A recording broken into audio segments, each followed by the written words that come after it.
सही है। इसमें तो मुझे लगता कोई संदेह नहीं होना चाहिए, क्योंकि अब 10 साल के बाद जनता ये कह चुकी है कि उसे समझ में आ गया है जैसे कि वो हकीकत क्या है।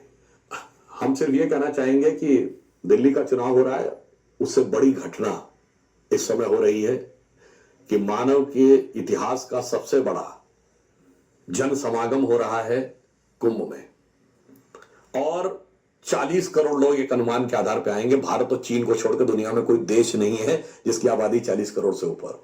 मौनी अमावस्या के दिन एक अनुमान के अनुसार 4 करोड़ लोग प्रयागराज में होंगे। दुनिया के 85% देशों की आबादी 4 करोड़ नहीं है जितने एक दिन में प्रयागराज में होंगे।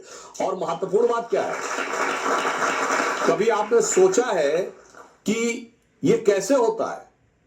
यह स्वतः स्फूर्त होता है।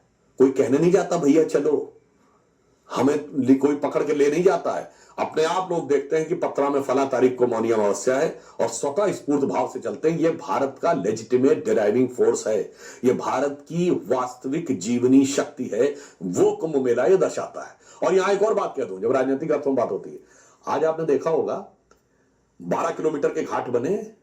ये बताइए, जो लोग बहुत कहते हैं कि हिंदू धर्म में जात पात की बात, तो कभी आपने देखा कि उसमें से कोई नजर आता है कि क्या फला वर्ग के लिए एक घाट बना है, फला जात के लिए दूसरा घाट बना है? नहीं, सब एक साथ है।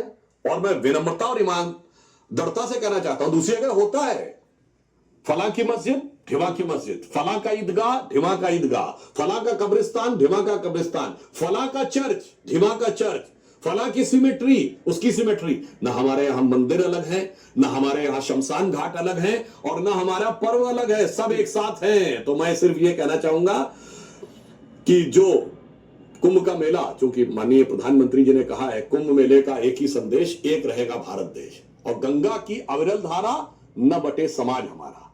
तो सिर्फ यह पंक्ति कहता हूं कि जाति प्रांत और वर्ग भेद के भ्रम को दूर भगाता है।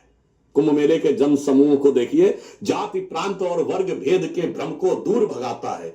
सबके मन का भाव एक है, मेरी भारत माता है, सबकी भारत माता है, अनेकता में एक के मंत्र को जन जन फिर अपनाता है। देखो प्यारा देश हमारा आगे बढ़ता जाता। कुंभ मेले में जो लोग आ रहे हैं वो किसी सांसारिक उपलब्धि के लिए नहीं आ रहे हैं, ना वो पैसा पाने के लिए आ रहे हैं, न शारीरिक सुख पाने के लिए आ रहे हैं, न प्रसिद्धि पाने के लिए आ रहे हैं।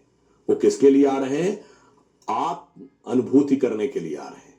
यह है भारत का मूल स्वरूप। वो किस भाव से आ रहे हैं? जो ऋग्वेद के श्लोक में कहा गया, आत्मनो मोक्षार्थम जगत हिताय च, यानी अपने चेतना के उन्नयन के लिए और जगत के कल्याण के लिए दुनिया के दूसरे देशों में करोड़ों की भीड़ इकट्ठा होती है तो हिंसा होती है, सत्ता परिवर्तन होता है, मारकाट होती है, आगजनी होती है। हमारे यहां करोड़ों की भीड़ इकट्ठा होकर केवल अपने अंदर की दुष्प्रवृत्तियों को समाप्त करके सत्प्रवृत्तियों का उन्नयन करती है। यह कुंभ का मेला उसका प्रतीक है।